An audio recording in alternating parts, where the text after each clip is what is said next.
Hi, I'm Hannah. And I'm Abby. And we're here for Vanguard TV. Today's show features news on prom, the upcoming solar eclipse, Volt, percussion, and track. With the once-in-a-lifetime solar eclipse happening April 8th, there's much to expect with that day. Let's check with Hannah Alex and Quinn Blosser to see what they found out. With the solar eclipse just around the corner happening on April 8th, we got some more information about what to expect and tested the knowledge of some students around here at LT to see if they could tell us what a solar eclipse is. It's like when everything's kind of in a line and the sun is like not blocked out by anything, in a way. Is it when the sun gets blocked by the moon? It's when like the earth, it like goes like earth, moon, sun, so the moon's in between the sun and the earth and it lines up so that you don't really see it, all of the sun. Yeah. Solar eclipse is like the moon blocking the sun, and whenever it blocks the sun, it like gives a shadow off. It's whenever like the sun gets covered by the moon. Let's go to Mr. Willer and see what information he can give us about what's going to happen on April 8th. On April 8th, we've been working hard to come up with a plan so our students can get the opportunity to go outside and experience the eclipse. I know the district is providing viewing glasses for every student. We have homeroom lessons that are being prepared to get into more specifics on what those expectations are. But when during that viewing time on April 8th, we will have that opportunity for students to go outside, to have the experience with their teachers as well, really to take in that once-in-a-lifetime opportunity. Our current plans, we are going to run a modified schedule. We're going to give it's going to be about an hour and a half of time to go outside and view the eclipse.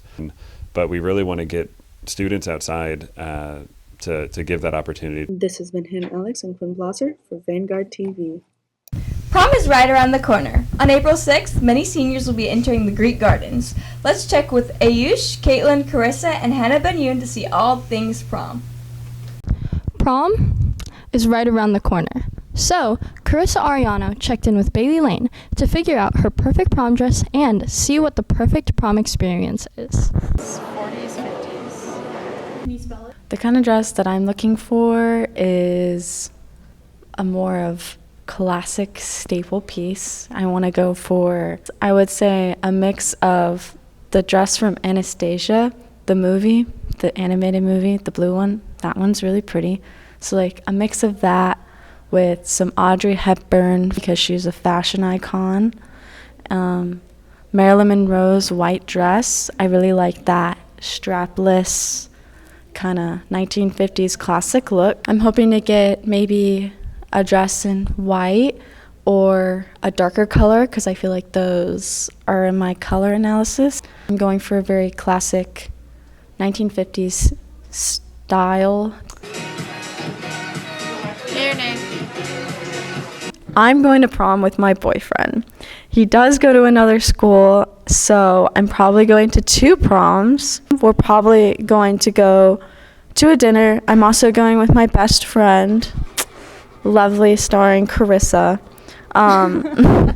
and maybe some other friends if we can find a group.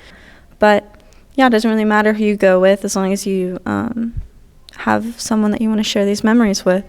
And that's prom. What will you be wearing? This is Carissa Ariano and Hannah Buntyn signing out for Vanguard TV. LT Percussion has a concert coming up on April 24th. Up next, we will explore the world of band and percussion by asking Evan, Clementine, Elson, and Zayden a few questions over what they do to fulfill their talent in percussion during practice and in other competitions. Today, we're talking to some of the talented students who make up this band to learn more about their music, what they do behind the scenes, and what inspired them to where they are today. I play marching bass drum. A lot of my friends were playing drums and playing percussion in middle school. So when I came back, I decided I would join percussion as well.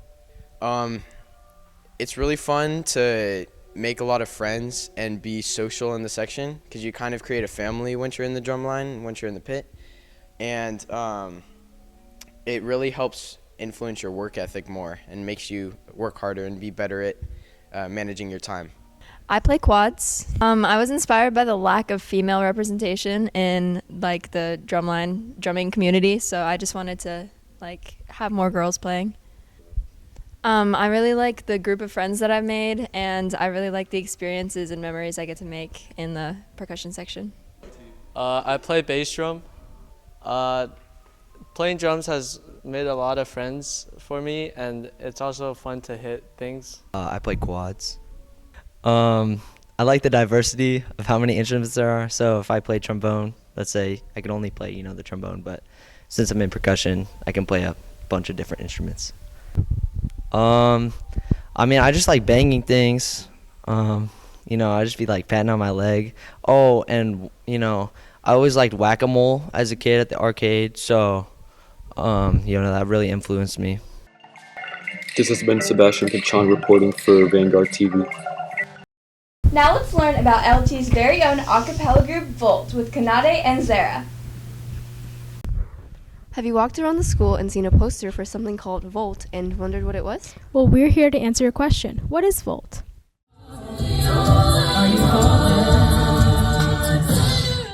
Volt was our a cappella group, so at the time we had done a cappella songs in regular choir, and I thought that was a lot of fun. And we also do these choral arrangements in choir, but with Volt you have this choreo, and it's a lot more poppy, it's a lot more modern and contemporary. I thought it was a great idea to come together and make music with just ourselves, and to make this piece of art that we could all enjoy. I thought that'd be a great idea, so I joined Volt.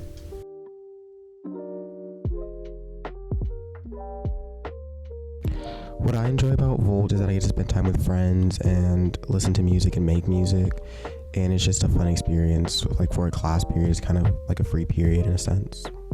I enjoy probably the music that we get to do because it's different from choir. We get to do more pop music and stuff, so it's more fun.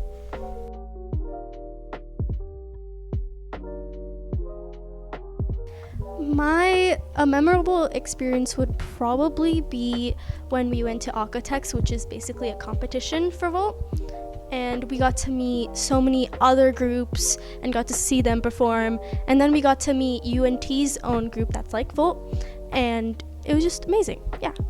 If you're interested in joining LT's very own a cappella group, auditions will be held in the choir room on Tuesday, April 23rd. This has been Kanade and Zara reporting for Vanguard TV.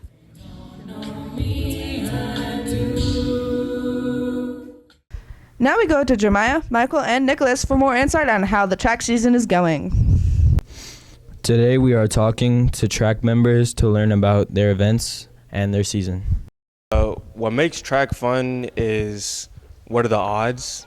That's a little inside thing, but what are the odds makes track fun. And then what makes it challenging is some of the competition and the times that other people run. It's hard to put a lot of work in order to reach those times. I would say competing in 5A Texas is one of the hardest places in the country. So you're racing against other people that have the exact same goals as you, same aspirations, same amount of time put in. Everybody works hard, so you're racing the best of the best. The thing about track is you never know what's going to happen in a race, so it's kind of the thrill. And also you get to hawk people, and that's the best part. And I say the most challenging thing is training and eating right. I think the best thing is the meets and just being with your team. And everything's just way more fun when you're all together. And then the hardest thing is probably before your race, when you're about to run, the nerves and just the competition. I think the funnest thing about track is just the environment and being surrounded by your teammates and just the hype you get before the race. And I would say one of the most challenging things is running 8 laps around the track.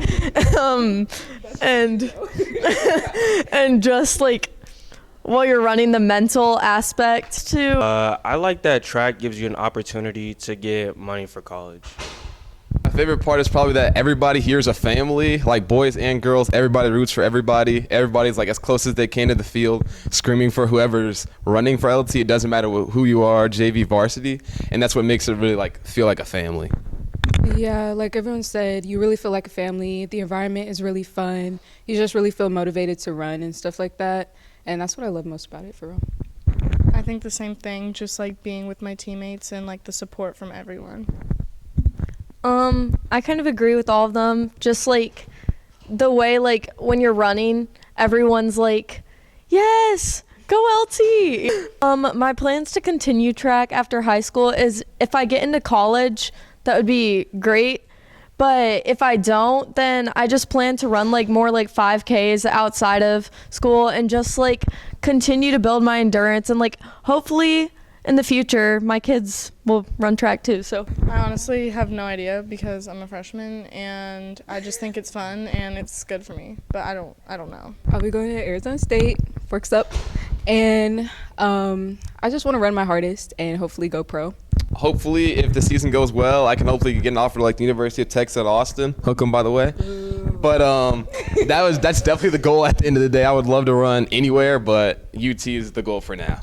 I have zero plans to continue track after high school. I'm tired of running, to be honest with you.